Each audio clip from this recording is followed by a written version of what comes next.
Oke, assalamualaikum warahmatullahi wabarakatuh. Salam sejahtera. Kembali lagi kita bertemu di mata pelajaran sejarah peminatan kelas 10, yang mana pada kesempatan kali ini kita akan membahas mengenai sumber sejarah. Ya, jadi kalian harus tahu ya sumber sejarah, karena apabila suatu hari nanti ya kalian melakukan penelitian sejarah, langkah pertama yang kalian lakukan adalah mencari sumber. Apabila kalian tidak mencari sumber, ya kalian tidak akan bisa melakukan penelitian sejarah ya. Karena sumber itu sangat penting bagi penelitian sejarah. Oke, di sini kita akan membahas sumber sejarah yang secara garis besar dibagi menjadi dua. Yang pertama adalah berdasarkan sifatnya, dan yang kedua adalah berdasarkan bentuknya. Berdasarkan sifatnya ada sumber primer ya. Jadi sumber primer ini merupakan sumber yang menunjukkan kesaksian langsung pada saat peristiwa sejarah itu terjadi. Contohnya adalah saksi sejarah ya, atau saksi hidup apabila kalian ingin meneliti pembantaian Rawagede. Misalnya kalian untuk mencari sumber primernya, yaitu adalah orang yang menyaksikan peristiwa sejarah tersebut terjadi atau yang merasakan langsung peristiwa sejarah tersebut terjadi. Jadi ibaratnya seperti ini ya, seperti saksi sejarah begitu, yang melihat langsung nih, peristiwa ini itu benar-benar terjadi, dia ini merasakan secara langsung.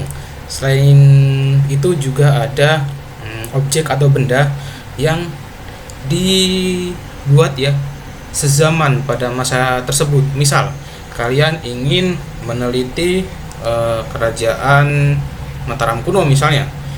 Lalu sumber primernya apa? Sumber primernya yaitu Candi Borobudur, karena candi itu dibuat atau dibangun sezaman pada masa kerajaan Mataram kuno.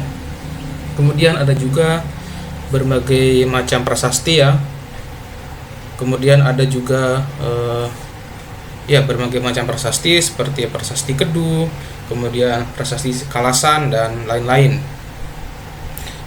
Jadi sumber sejarah primer selain kesaksian dari seseorang terhadap peristiwa sejarah, bisa juga benda-benda atau prasasti yang dibuat atau candi yang dibangun pada zaman yang sama. Seperti yang saya sebutkan tadi ya, apabila kalian ingin meneliti kerajaan Mataram, ya sumber primer bendanya yaitu adalah Candi Borobudur dan prasasti. Kemudian ada juga sumber sekunder. Jadi sumber sekunder ini merupakan kesaksian dari seseorang yang tidak terlibat langsung dalam peristiwa sejarah. Contohnya ya, sumber sekunder di sini adalah buku-buku sejarah ya. Apabila kalian ingin meneliti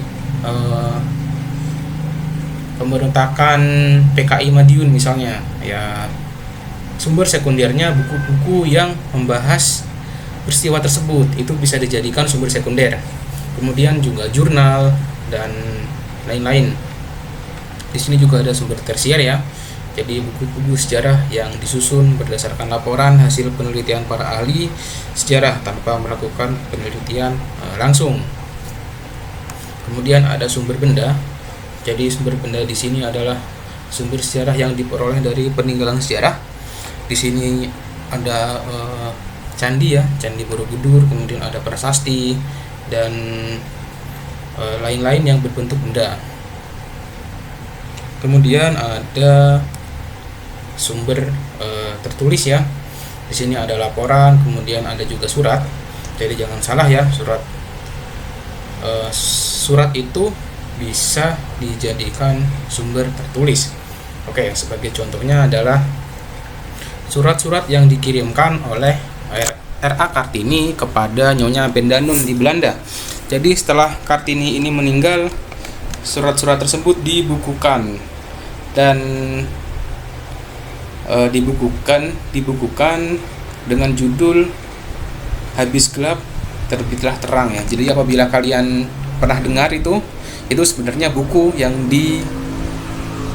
yang isinya adalah surat-surat dari R.A. Kartini. Terus kemudian ada juga Super Semar, surat perintah 11 Maret ya. Meskipun ya diduga tidak ada untuk sekarang ya. Untuk sekarang itu tidak ada, atau mungkin belum ditemukan ya, surat asli dari Super Semar itu sendiri. Yang ada hanyalah duplikat ya, atau kopian dari Super Semar. Jadi yang asli itu tidak tahu di mana, apakah ada atau tidak ya. Ya kalian cari aja di internet itu, atau cari di sumber-sumber lainnya tentang Super Semar. Kemudian ada juga surat kabar ya. Ini contohnya. Jadi surat kabar biasanya memuat berita tentang peristiwa penting bagi masyarakat.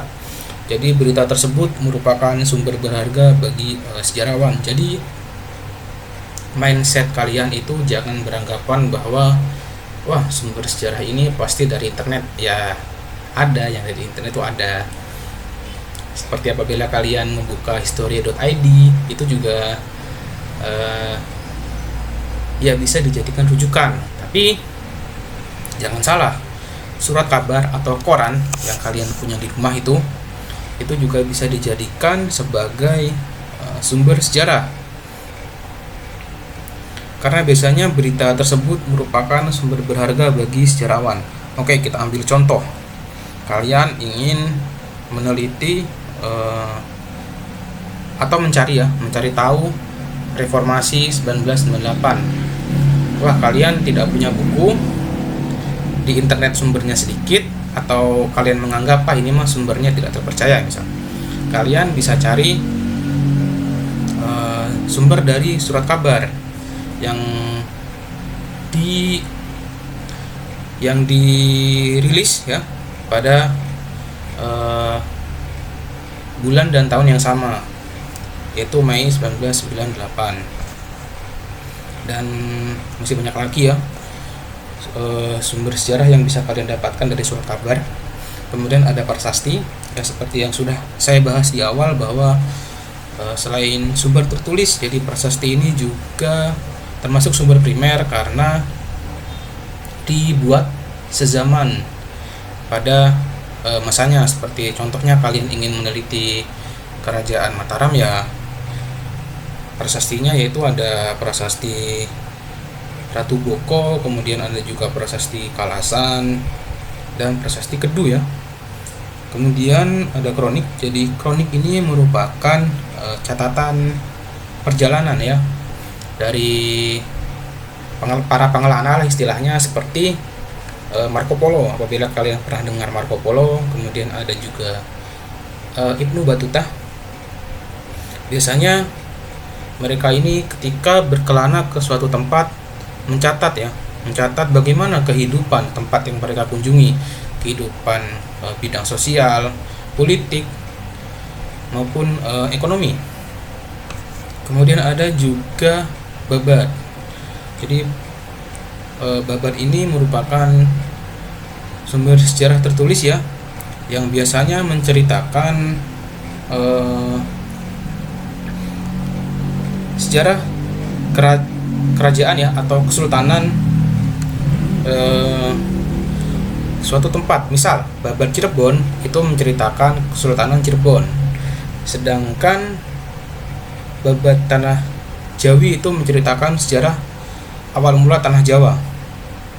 Kemudian ada juga ya, selain babat ada juga kitab-kitab ya, kitab-kitab seperti Pararaton, kemudian kitab Negara Kertagama, di mana dua kitab tersebut menjadi sumber rujukan ya, selain prasasti, sumber rujukan di dalam penelitian kerajaan Singasari dan Majapahit, karena kitab-kitab tersebut menceritakan dua kerajaan tersebut. Namun memang di antara kedua kitab tersebut ya, yang sebenarnya yang paling otentik itu adalah kitab Negara Kertagama, karena ditulis sezaman ya, sekali lagi ditulis sezaman pada masa kerajaan Majapahit ya, pada masa pemerintahan Raja Hayam Wuruk, di mana isinya adalah menceritakan perjalanan Raja Hayam Wuruk ke daerah-daerah kekuasaannya. Jadi kalau sekarang mah istilahnya seperti kunjungan kerja gitu ya, yang ditulis oleh Empu Prapanca. Namun nih, meskipun begitu, banyak para sejarawan yang menganggap bahwa kitab Negara Kertagama ini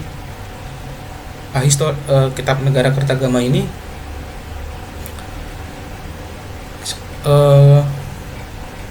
diragukan keasliannya karena diduga pada waktu itu sang penulis Empu Prapanca ini dia sedang berada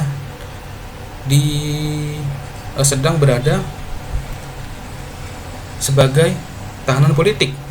Jadi isinya adalah puji-pujian kepada Raja Hayam Wuruk. Dia memuji bagaimana Raja Hayam Wuruk ini disayang oleh rakyat, diagung-agungkan, pokoknya yang baik-baik lah, yang baik-baik. Maka dari itu ya beberapa ada yang meragukan, tapi meskipun begitu, kitab Negara Kertagama ini merupakan sumber primer apabila ditinjau berdasarkan sifatnya, karena ditulis sezaman pada masa kerajaan Majapahit. Beda lagi dengan para raton ya, itu ditulis jauh setelah kerajaan Majapahit dan Singosari runtuh. Maka dari itu ya masih agak-agak diragukan ya. Tapi meskipun begitu ya, itu bisa dijadikan rujukan ya apabila kalian ingin meneliti atau ingin mencari tahu tentang sejarah kerajaan Singosari dan Majapahit. Kemudian ada juga hikayat ya. Biasanya hikayat ini ditulis di kerajaan-kerajaan Melayu ya, di Sumatera. Kemudian sumber lisan ada folklore, kemudian ada juga mitologi seperti orang-orang bisa menghilang, itu juga termasuk mitologi sebenarnya. Cerita-cerita orang-orang bisa menghilang, bisa terbang, itu termasuk mitologi sebenarnya. Kemudian ada juga legenda. Nah, jadi legenda ini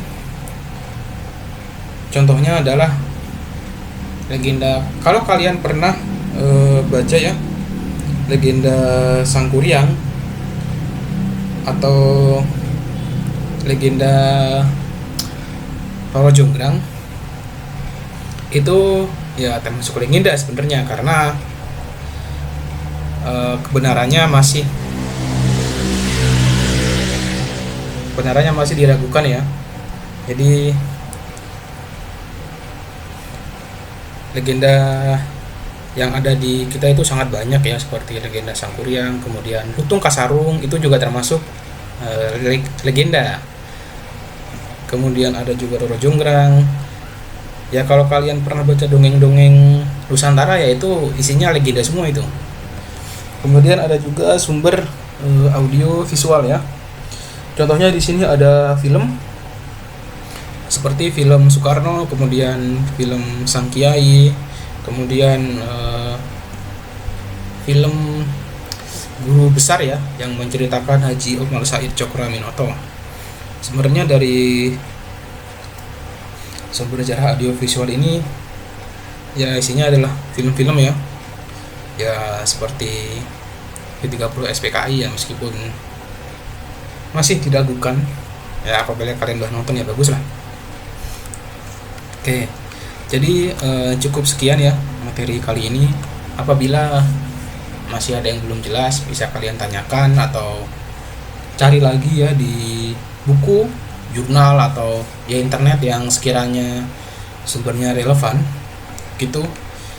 Terima kasih. Assalamualaikum warahmatullahi wabarakatuh.